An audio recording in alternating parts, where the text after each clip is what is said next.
Today we are celebrating the Minot City Band, the Kiwanis Club of Minot, and the Roosevelt Park Zoo. All three are 100 years old. It is really incredible to think what kind of people were making Minot come together 100 years ago. I am Theodore Roosevelt, and I'm delighted to be at the centennial celebration of Roosevelt Park and Zoo in Minot, North Dakota. Zoos play such an important role in the preservation of the species of our planet, and I know that the Minot Zoo, the Roosevelt Zoo, is equally involved in the preservation of wildlife and a cooperative effort with zoos throughout the world. I've worked at a lot of different zoos, and I've seen zoos across the country that don't have the kind of support that Roosevelt Park has. And the fact that Roosevelt Park is celebrating 100 years says a lot about the zoo, but also a lot about the community that supports it. We used to come to Minot in the early 30s and have a picnic here in the park, and we always went to the zoo. I came to North Dakota in 1940, working up through the harvest fields, and on the weekends we probably would have a day off now and then, so I came to the zoo back then at that time, and the park was nice. I thought it was well groomed, well taken care of.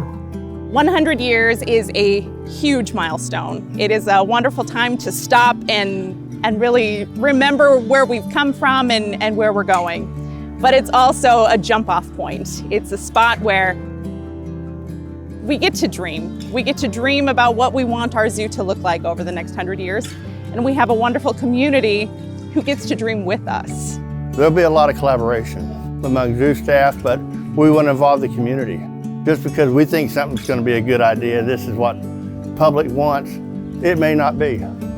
So we'll look to the community to say, this is what we'd like to see. It's not just our zoo, it's Minot Zoo. The Minot Zoo is, in my opinion, by far the best zoo between Duluth and the West Coast. And Minot has always been very generous to this park and other parks. And Minot Zoo is very impressive. Had a few setbacks with floods and that, but you got an outstanding director of parks, you got an outstanding staff here, and so it's a good place. We had this building here that had a few birds in, a few animals at that time, in and around the building. So they really come a long way. And I thought many times that Minot's so lucky to have a good zoo. I must say, one of the things I greatly appreciated about the celebration today is that it seemed to put first things first. It said thank you in a celebratory way to the men and women who have served this country. And even now we hear the wonderful music of the Minot City Band, and it's a day for families, a day for patriotism, a day for wildlife, and all in the wonderful magic city of Minot. And so I've just got to say, bully for Minot. Here is the new century. Here it is, here we are, here we go. So we are going to start off with our leopard project. We'll be breaking ground on that in 2022. It should be complete in the fall, and we'll get to celebrate again for our Amur leopards. From there, we're working with the City of Minot and their enhanced flood control project that will come through the zoo. That will change the way the zoo is made up. It will change the way we experience the zoo. It's an amazing opportunity to really guide how our guests experience the zoo and the story that we want them to walk away with when they visit. The zoo itself was established April 9th, 1914. At that time, we had 24 squirrels. So it's just an incredible lesson in start with what you have and make it great.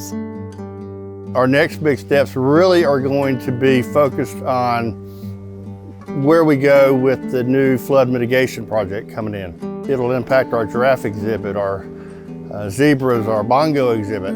And we want to make sure that we think ahead and really do good planning. It's an exciting time.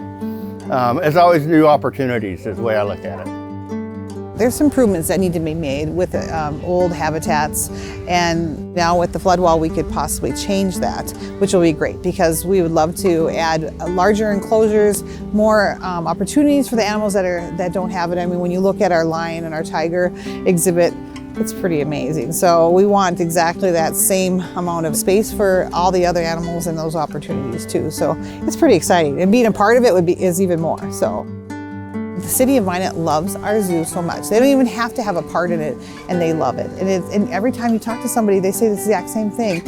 And so we're lucky to be here and just to have such a supportive community. That's one of the reasons I was excited about coming to Minot, was not just for the zoo, but the community, because that says so much about the future, not only of the zoo, but the community itself. I think having a centennial celebration and bringing the community together really gives our patrons ownership of the zoo. We wouldn't be here without our community, and the next 100 years is going to depend a lot on them as well.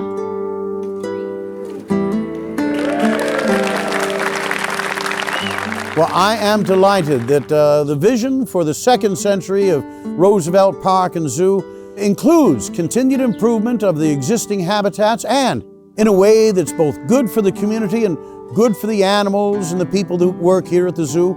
And so I know that the work that will be done will continue to be done with a high regard for the quality of life for those animals that are kept here at the zoo.